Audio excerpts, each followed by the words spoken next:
I offered my fiancée a wedding ring, and she giggled and said, "You seriously expected I'd say yes?"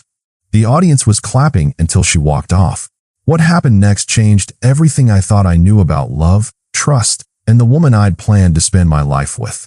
I had been planning the perfect proposal for 3 months, coordinating every detail with military precision, because I knew Lily appreciated thoughtful gestures and meaningful moments that showed how much someone cared. Her mother's 25th anniversary celebration at the prestigious Riverside Country Club in Richmond seemed like the ideal setting. 90 family members and friends gathered in the elegant ballroom to celebrate love and commitment, the same values I thought Lily and I shared after 2 years of building what I believed was a solid relationship. I worked closely with her brother Marcus to make sure she wore her lucky pearl necklace that night, the one her grandmother had given her, got formal permission from her stepfather Robert during a private dinner the week before where he gave me his enthusiastic blessing, and even arranged with the club's executive chef to prepare a custom chocolate souffle dessert with "Marry Me" written in elegant gold script, timed perfectly to arrive after the anniversary toast. I had researched everything from the perfect lighting in the ballroom to the exact moment that would feel most natural and romantic, wanting this to be a story we'd tell our children someday. The evening started perfectly, with Lily looking absolutely stunning in her emerald dress that complemented her dark hair beautifully, laughing with her cousins, and complimenting the floral arrangements I had secretly helped her mother select weeks earlier. She seemed relaxed and happy, dancing with her stepfather during the anniversary waltz and making jokes with the other family members about how romantic her parents still were after all these years. During the anniversary toast, when everyone was gathered around the head table with champagne glasses raised, I stood up and asked everyone to stay for just one more moment because I had something special to share with the family. I talked about witnessing the beautiful marriage Lily's parents had built over 25 years, how their love and commitment had inspired me to want that same kind of partnership, and how I hoped to create something equally meaningful and lasting with their daughter. The room was warm with smiles and anticipatory energy as I reached into my jacket pocket, and when I dropped to one knee and opened the ring box, a princess-cut solitaire I had chosen after months of research and saving. The room erupted in spontaneous applause and anticipatory smiles from people who clearly expected a joyful yes. That's when Lily started giggling, and my heart initially lifted thinking it was nervous excitement. But within seconds I realized this wasn't the nervous laughter of someone overwhelmed by emotion and happiness. It was something cold and mocking that made my stomach drop like I'd swallowed ice water, a sound that carried across the silent room and made everyone's celebratory expressions falter into confusion. "You seriously expected I'd say yes?" she announced to the suddenly silent room, her voice carrying that sharp, dismissive edge I'd only heard her use with people she genuinely disliked or found beneath her. The applause died instantly, replaced by confused murmurs and uncomfortable shifting as 90 people tried to process what they were witnessing, some looking at me with pity, others staring at Lily in shock. Lily grabbed her small purse from the table, muttered something about needing space and not being ready for this kind of pressure, then walked out of the ballroom with her heels clicking sharply against the marble floor while I remained kneeling with the ring, frozen in complete disbelief and humiliation. Her mother rushed after her, calling her name. Her stepfather looked mortified and started to approach me, and I slowly stood up, closed the ring box with shaking hands, and somehow managed to apologize to the guests for the awkward ending to what should have been a beautiful celebration of love and family. The drive home to our shared townhouse was the longest 20 minutes of my life, replaying her expression over and over in my mind. Not shock or panic or even regret, but something that looked almost like satisfaction, as if she'd been planning this public humiliation all along and had finally gotten her moment to execute it perfectly. After Lily didn't return to our townhouse for 2 nights, I started noticing things that should have been obvious before, but somehow escaped my attention during the chaos of trying to process what had happened at the anniversary party. Her laptop bag was missing from the home office we shared, along with her favorite jewelry box that contained the diamond earrings I'd given her for her birthday and the vintage bracelet she'd inherited from her grandmother. Most of her belongings were still scattered around our bedroom and bathroom like she'd left in a hurry, but the specific items she'd taken suggested this wasn't just a spontaneous emotional reaction. She had grabbed the things that mattered most to her, the valuable pieces that would be difficult to replace. I kept checking my phone for texts or calls, expecting some kind of explanation or at least an acknowledgement of how brutal the whole situation had been. But there was nothing except a growing silence that felt more deliberate with each passing hour. Tyler, my old roommate from college who'd attended the party with his girlfriend, came by the second day with takeout and beer, clearly uncomfortable, but trying to be supportive in that awkward way guys do when relationships explode publicly. "Man, I don't know what to say about Saturday night," he started, settling onto the couch while I mechanically ate Chinese food I couldn't taste. "That was brutal to watch, and I felt horrible for you up there." I appreciated his honesty more than the polite platitudes I'd been getting from other people who witnessed the disaster. But then Tyler shifted uncomfortably and mentioned something that made my stomach drop all over again. "Look, I probably shouldn't say anything, but I noticed some weird stuff during dinner that didn't make sense at the time." He explained how he'd seen Lily exchanging meaningful looks with someone across the ballroom during the main course, subtle glances that seemed too intentional and frequent to be casual. I thought maybe it was just family drama or something, but then I saw her step outside during her dad's speech to take a phone call, and when she came back, she looked kind of flushed and secretive. Tyler said he'd overheard her telling her cousin that the call was from her yoga instructor Amber about rescheduling a session, which struck him as odd timing for a fitness appointment discussion during a family celebration. The more Tyler talked, the more a sick realization began forming in my mind that maybe Lily's cruel rejection wasn't spontaneous cruelty. Maybe she'd been planning her exit strategy for weeks and had just been waiting for the right moment to execute it. I thanked Tyler for his honesty, but after he left, I couldn't shake the feeling that I needed to understand what had really been happening in the relationship I thought I knew so well. I decided to check our shared phone plan online, something I'd never done before because I trusted her completely and respected her privacy. But the public humiliation had earned me the right to understand what I'd actually been dealing with. What I discovered made everything click into place in the most painful way possible. Dozens of calls and texts over the past 3 months to a number listed under Amber that, when I reverse searched it, traced back to a male coworker named Owen from her marketing firm. The call log showed conversations that lasted 45 minutes to an hour, often late at night when I thought she was reading or watching Netflix beside me in bed, and text message frequency that increased dramatically right around the time she'd started seeming distant and distracted. I felt like a complete fool for not recognizing the signs. But then I remembered her laptop and decided to check our joint credit card statements online, something else I'd never done because we'd always been transparent about finances and spending. The evidence was even worse than I'd feared. Charges for romantic dinners at expensive restaurants I'd never been to, weekend getaway hotels in Virginia Beach and Williamsburg during times she claimed to be visiting her sick grandmother in Norfolk, and couple spa treatments that she'd apparently been enjoying with Owen while telling me she was having girls' weekends with her college friends. The most crushing discovery was seeing that some of these expenses had been charged to our joint savings account, money we'd been setting aside for our future together, including the wedding I'd been planning and the house down payment we'd been working toward for over a year. As I dug deeper into our financial history over the next few days, the full scope of Lily's deception became clear, and I realized that what I'd thought was a loving partnership had actually been a carefully orchestrated plan to use me as her personal investment fund while she built a completely separate life. The evidence was overwhelming once I started looking at it objectively instead of through the lens of trust and love that had blinded me for months.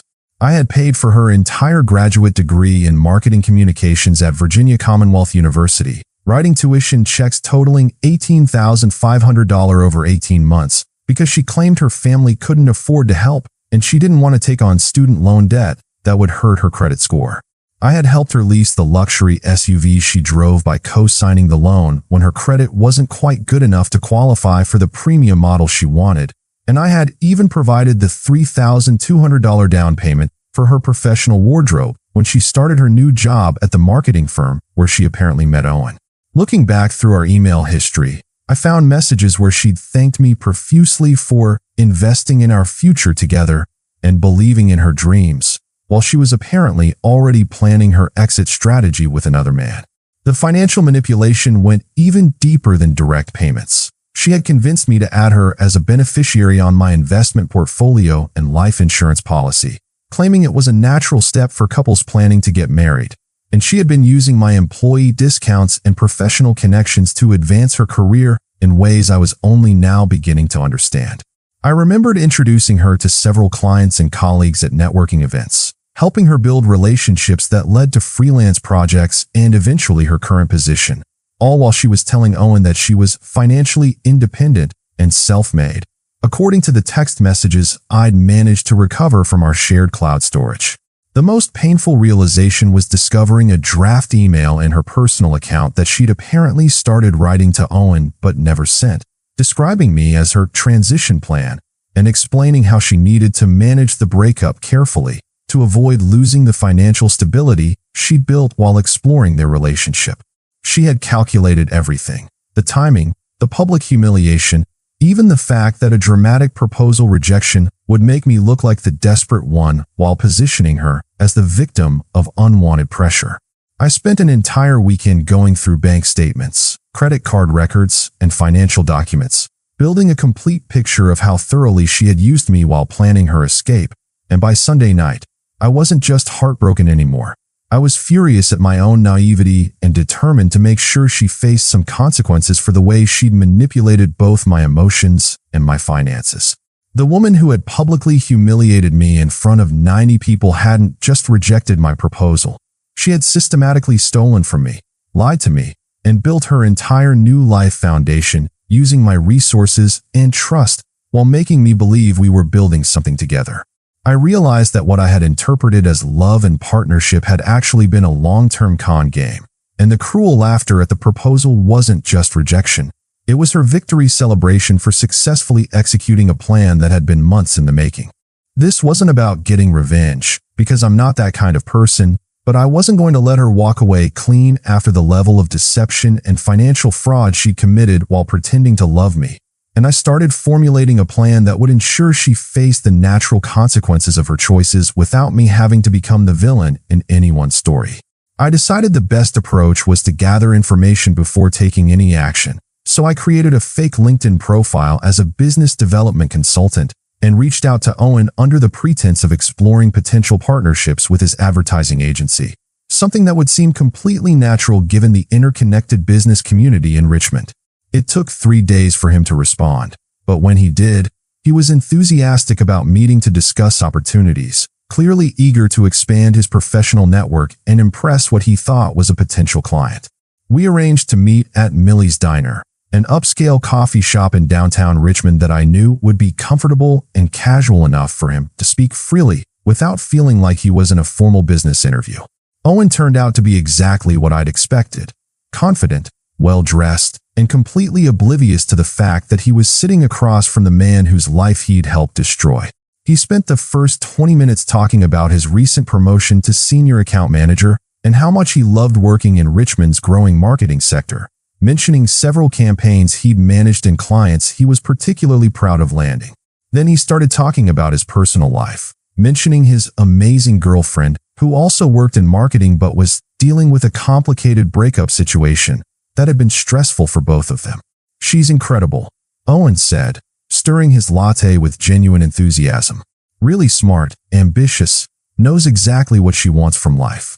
She's been going through this messy situation with her ex-boyfriend who apparently ambushed her with a proposal at a family event even though she'd been trying to break up with him for months." I nearly choked on my coffee listening to this complete revision of our relationship history, but I managed to maintain my composure and ask follow-up questions that encouraged him to keep talking. According to Owen's version of events, which was obviously Lily's narrative, I had been emotionally manipulative and controlling with money, refusing to let her have independence or make her own choices about the relationship's future. The poor guy apparently had this whole elaborate proposal planned without even asking if she was ready for marriage. Owen continued, shaking his head sympathetically. She said he'd been pressuring her for months about getting engaged, and when she tried to have honest conversations about slowing things down, he just ignored her wishes and pushed ahead with this public spectacle to trap her into saying yes. The lies were so extensive and detailed that I realized Lily had been constructing this alternative reality for months, probably building Owen's sympathy and positioning herself as the victim before she ever rejected my proposal.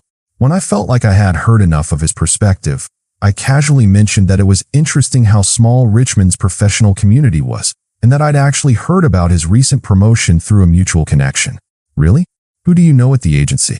Owen asked, genuinely curious about the connection. That's when I revealed that Marcus Chun, the CEO who had hired him, was actually my former business school classmate and someone I'd specifically recommended when Owen's resume came across Marcus's desk 6 months ago. The color drained from Owen's face as he realized that his current job, his recent promotion, and his entire career trajectory in Richmond had been facilitated by the man he'd been unknowingly betraying with his girlfriend. "Wait, are you?" he started, and I simply nodded and said, "Cameron, nice to finally meet you, Owen."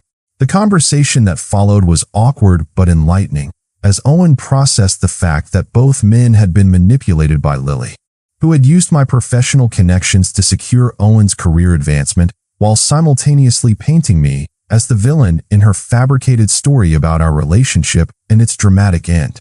Instead of creating a public spectacle or seeking dramatic revenge like some people might have done, I decided to methodically dismantle the web of lies Lily had constructed by strategically revealing the truth to key people who had the authority and responsibility to take appropriate action based on the facts.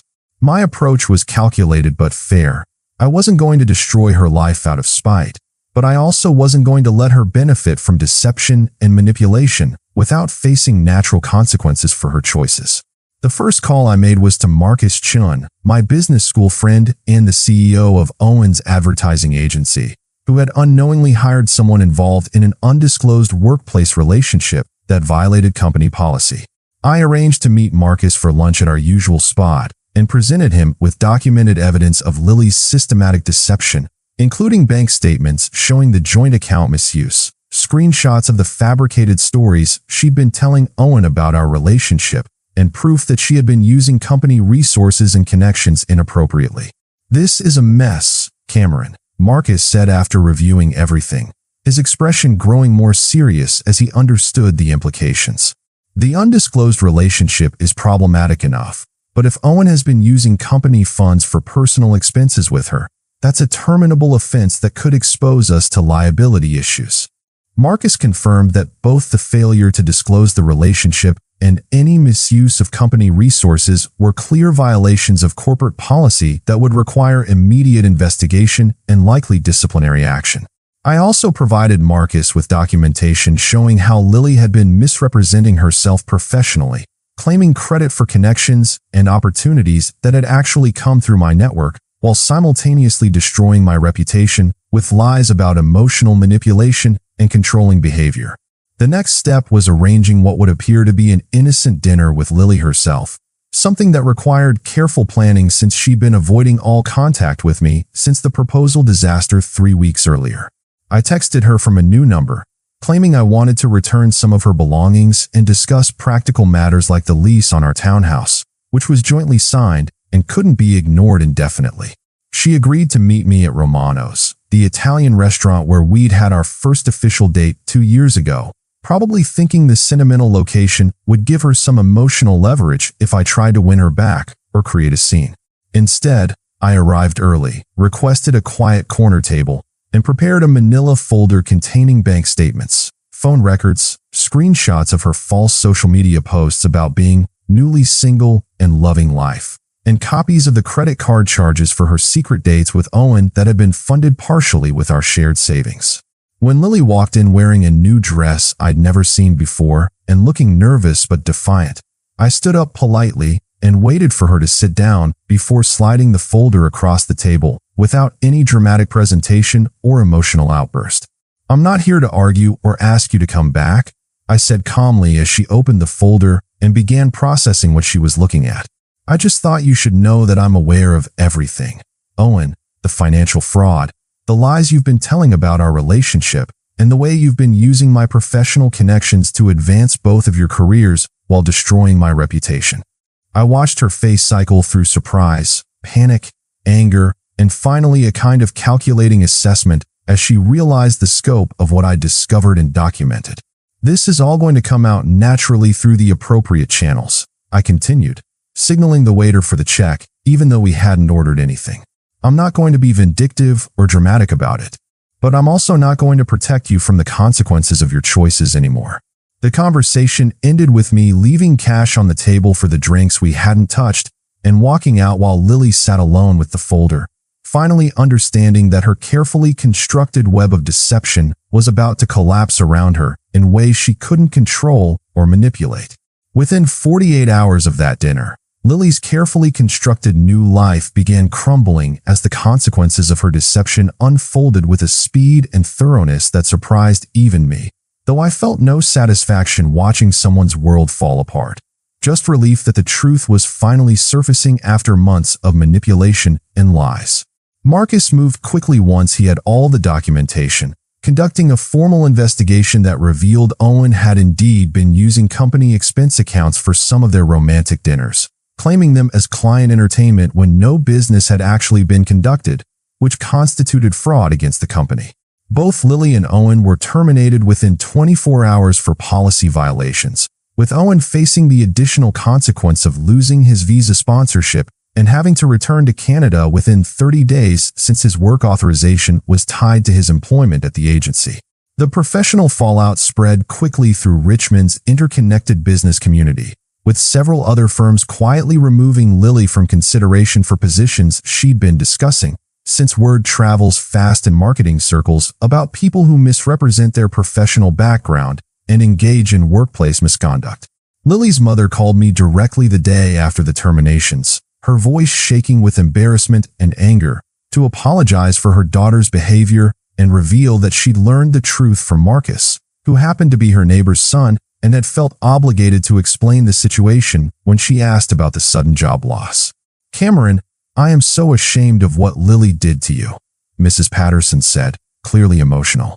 "That proposal was beautiful, and the way she handled it was cruel and completely unacceptable. I raised her better than that." She went on to explain that the family group chat had erupted in chaos when Lily's brother Marcus accidentally forwarded screenshots of some of the evidence to their extended family instead of just to their parents, meaning aunts, uncles, and cousins now knew the full scope of her deception and manipulation. Lily's social media presence vanished almost overnight. Instagram account deactivated, professional LinkedIn profile deleted, Facebook privacy settings locked down, as she tried to control the narrative and limit the damage to her reputation. But the silence only made people more curious about what had really happened. Mutual friends began reaching out to me with apologies and revelations about suspicious behavior they'd witnessed but hadn't understood at the time, with several people admitting they'd noticed Lily acting secretive and distracted during group gatherings, but had assumed it was just relationship stress rather than an elaborate double life. Owen sent me a brief but revealing message through LinkedIn before his account was deactivated, explaining that after their termination, Lily had immediately turned on him, blaming him for ruining everything by not being more careful about the company expense accounts and suggesting he should have kept quiet about their relationship to avoid the investigation. "She showed her true colors the moment things got difficult," Owen wrote. "When I asked if we could work through this together, she said she needed to focus on damage control and couldn't afford to be associated with someone who'd lost his visa status." The most crushing blow to Lily's carefully planned future came when she discovered that her dream job offer at Peterson & Associates, a competing firm where she'd been interviewing for a senior marketing position, was rescinded after they conducted a routine background check and contacted her previous employer for references, learning about the circumstances of her termination and the ethical violations that led to it. 5 months after the proposal disaster at her parents' anniversary party, I had completely rebuilt my life around my own goals and values rather than trying to meet someone else's expectations or fund their manipulative agenda, and for the first time in years, I felt genuinely excited about my future instead of anxious about maintaining someone else's lifestyle. I used the money I'd been saving for our wedding, nearly $15,000 that would have gone toward a celebration of what I now realized was a complete lie, to start my own financial consulting firm, something I dreamed about for years but had postponed because Lily always had some expense or crisis that required my immediate financial attention. My new office was in a converted warehouse in Richmond's Arts District, a space that reflected my personality rather than the conservative, traditional image Lily had always insisted I maintain to impress her family and social circle. I also moved out of our shared townhouse and into a modern loft apartment with exposed brick walls and large windows, a place that felt like home immediately rather than like a showroom designed to project success to people whose opinions shouldn't have mattered.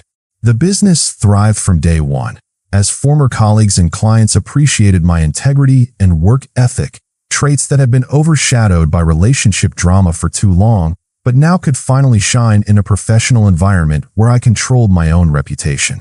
I reconnected with photography, a passion I'd abandoned while trying to support Lily's ambitions and social calendar, and started spending weekends exploring Virginia's landscapes with my camera instead of attending networking events and dinner parties that had felt like performance art.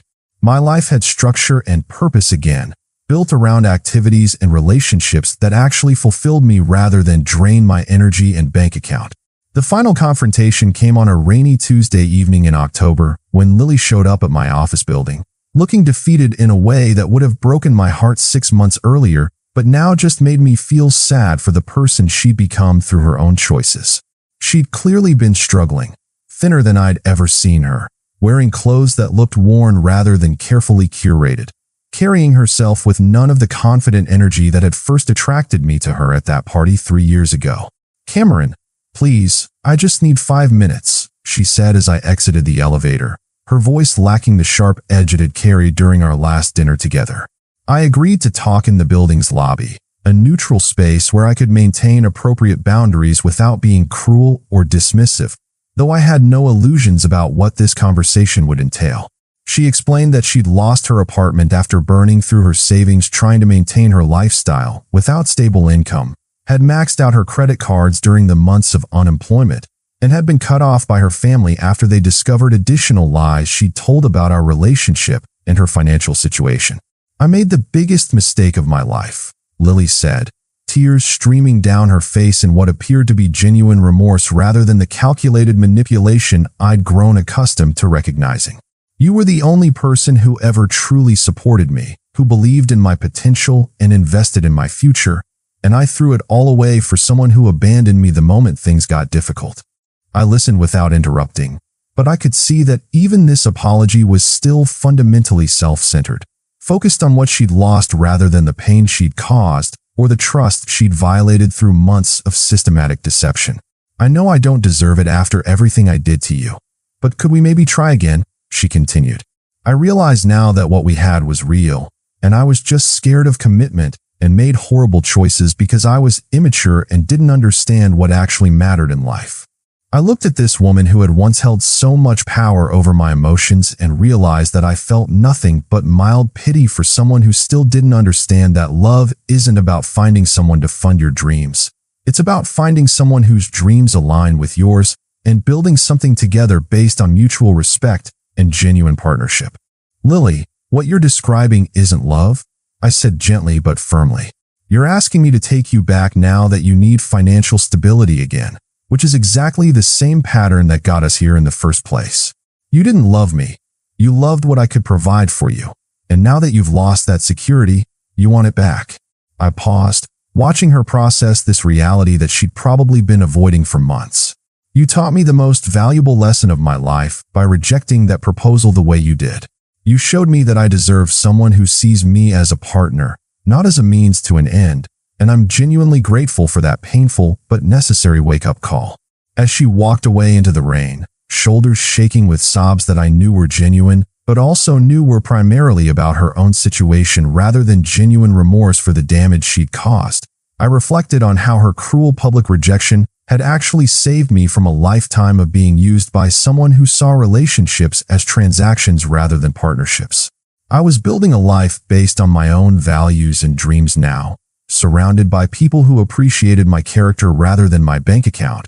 And for the first time since that humiliating night at the country club, I felt truly free to become the person I was meant to be without someone else's agenda defining my worth or direction.